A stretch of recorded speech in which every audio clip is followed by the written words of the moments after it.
আকাশের নীল বিস্তারে যখন মানুষের চোখ খুঁজে ফেরে সৌন্দর্য, ঠিক সেই মুহূর্তেই কখনো কখনো অবিশ্বাস্যভাবে নেমে আসে অন্ধকার। সংযুক্ত আরব আমিরাতের দুবাইয়ে এয়ার শোয়ে প্রদর্শনী চলার সময় ঘটে এমনই এক দৃশ্য। এক মুহূর্ত আগেও যেখানে ছিল গতি, গর্জন ও উৎসবের উন্মাদনা, পরের মুহূর্তেই সেখানে দাউ দাউ করে জ্বলে ওঠে আগুন। প্রদর্শনী চলাকালীন ভেঙে পড়েছে ভারতের একটি তেজস যুদ্ধ বিমান। ঘটনায় বিমানের পাইলটও হয়েছেন নিহত। সংবাদ মাধ্যম এএফপি ও এনডিটিভির প্রতিবেদনে প্রকাশ পেয়েছে এই তথ্য।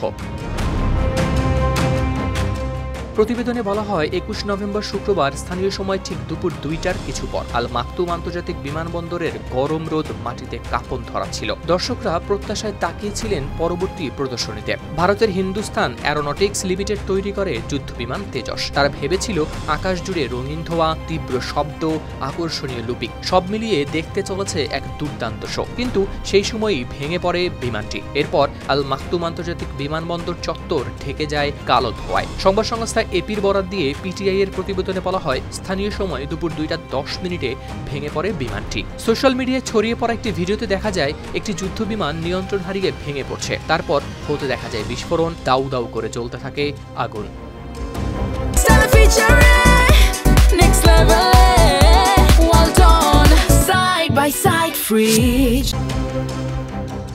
ভারতীয় বিমান বাহিনীও পরে নিশ্চিত করে দুর্ঘটনায় প্রাণ হারিয়েছেন পাইলট। এক বিবৃতিতে আইএএফ জানায়, আজ দুবাই এয়ার শোতে একটি বিমান প্রদর্শনীর সময় আইএএফ এর একটি তেজস বিমান দুর্ঘটনার শিকার হয়। দুর্ঘটনায় পাইলট নিহত হয়েছেন। ভারতীয় বিমান বাহিনী প্রাণহানির জন্য গভীরভাবে শোক প্রকাশ করেছে এবং এই শোকের সময়ে শোকাহত পরিবারের পাশে রয়েছে। দুর্ঘটনার কারণ অনুসন্ধানে গঠন করা হবে একটি তদন্ত টিম। গেল সোমবার থেকে সংযুক্ত আরব আমিরাতের দুবাইয়ে শুরু হয়েছে এই ৫ দিনব্যাপী এয়ার শো। বিশেষ এই আয়োজনটির এবারের আয়োজনে রয়েছে ২১টি দেশের প্যাভিলিয়ন।